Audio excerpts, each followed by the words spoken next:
Rini an ജോർജിനെതിരായ വധഭീഷണിയിൽ സത്യാവസ്ഥ പോലീസിനെ കൊണ്ട് പരിശോധിപ്പിക്കണമെന്ന് മുഖ്യമന്ത്രിക്ക് പരാതി. ഹൈക്കോടതി അഭിഭാഷകനും പൊതുപ്രവർത്തകനുമായ അഡ്വക്കേറ്റ് കുളത്തൂർ ജയസിംഗാണ് പരാതി നൽകിയത്.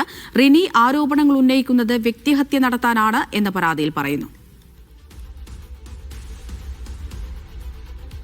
സിജോ വർഗീസ് വിവരങ്ങൾ നൽകാനായി ചേരുന്നുണ്ട്. സിജോ, കുളത്തൂർ ജയസിംഗ് എന്ന അഭിഭാഷകനാണ് ഇപ്പോൾ ഇങ്ങനെ ഒരു പരാതി നൽകിയിരിക്കുന്നത്. എന്താണ് ആവശ്യം?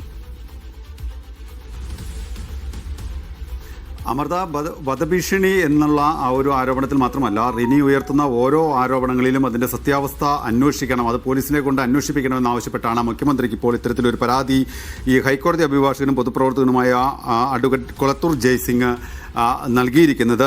റിനിയുടെ ആരോപണങ്ങൾ അത് പലപ്പോഴും വ്യക്തിഹത്യയുടെ ഭാഗമായി മാറുന്നുണ്ട്. ആരോപണങ്ങൾ ഉന്നയിച്ച് വ്യാപകമായിട്ടുള്ള ഒരു പ്രചരണമാണ് നടത്തുന്നത്. ഈ ആരോപണങ്ങൾ അത് അങ്ങനെ നിൽക്കുമ്പോൾ അതൊരു നിയമപരമായി നിലനിൽക്കുന്ന ഒരു കാര്യമല്ല. എന്തെങ്കിലും ദുരനുഭവം ഉണ്ടായിട്ടുണ്ടെങ്കിൽ അതുമായി ബന്ധപ്പെട്ട പരാതി നൽകാൻ തയ്യാറാവണം. പോലീസിനോ മറ്റൊരിടങ്ങളിലോ ഇത്തരത്തിൽ പരാതി നൽകിയിട്ടില്ല. രാഹുൽ മാങ്കൂട്ടത്തിനെതിരെ സർക്കാരിനോ അതുപോലെ തന്നെ പോലീസിനോ ഈ പരാതി നൽകിയിട്ടില്ല. കേസ് രജിസ്റ്റർ ചെയ്യാൻ പോലും മടിക്കുന്ന ഒരു സ്ഥിതിവിശേഷം ഉണ്ടായിരുന്നു. ഇത്തരത്തിൽ ഒരു പരാതി ഉന്നയിക്കപ്പെട്ടപ്പോൾ ആ കേസ് രജിസ്റ്റർ ചെയ്യാൻ സഹായകമാകുന്ന തെളിവുകളോ അതുമായി ബന്ധപ്പെട്ടിട്ടുള്ള മൊഴിയോ പോലീസിന് നൽകിയിട്ടില്ല. അത്തരത്തിൽ ഒരു ആരോപണങ്ങൾ മാത്രം ആയി ഉന്നയിക്കുന്നു. അത് പലപ്പോഴും വ്യക്തിഹത്യയുടെ ഭാഗമായി മാറുന്നു. അതുമായി ബന്ധപ്പെട്ട് വ്യാപകമായിട്ടുള്ള പ്രചരണങ്ങൾ നടത്തുന്നു എന്നുള്ളതാണ് ഇത്തരത്തിൽ ഈ ഒരു പരാതിയായി പറയുന്നത്. ഒപ്പം തന്നെ ഈ വധഭീഷണി വിഷയം വീണ്ടും ഉയർത്തിയിട്ടുണ്ട്. ആ വധഭീഷണി ഉയർത്തിയുന്നത് അത് വീണ്ടും ഒരു പബ്ലിസിറ്റിക്കാണോ എന്ന് പോലും സംശയിക്കുന്ന ഒരു സ്ഥിതിവിശേഷമാണ്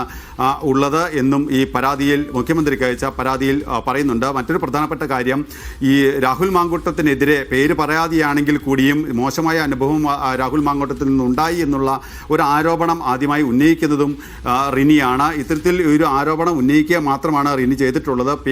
പരാതി നൽകാൻ തനിക്ക് താല്പര്യമില്ല, അത് ആ പേര് പറയാനും താല്പര്യമില്ല എന്നുള്ള വാദങ്ങളൊക്കെ ഇതുമായി ബന്ധപ്പെട്ട് റിനി ഉയർത്തുകയും ചെയ്തിട്ടുണ്ടായിരുന്നു. എന്തായാലും ഇക്കാര്യങ്ങളെല്ലാം തന്നെ ഒരു പോലീസിനെ കൊണ്ട് തന്നെ അന്വേഷിപ്പിക്കണം. അതുമായി ബന്ധപ്പെട്ടുള്ള റിനി ഉയർത്തുന്ന അല്ലെങ്കിൽ രാഹുൽ മാങ്കൂട്ടത്തിനെതിരെ റിനി ഉയർത്തുന്ന ആ ഒരു ആരോപണങ്ങളുടെ സത്യാവസ്ഥ പുറത്തു കൊണ്ടുവരണം എന്നാണ് പ്രധാനമായും ഈ മുഖ്യമന്ത്രിക്ക് അയച്ച പരാതിയിൽ പറയുന്നത്. അമൃത.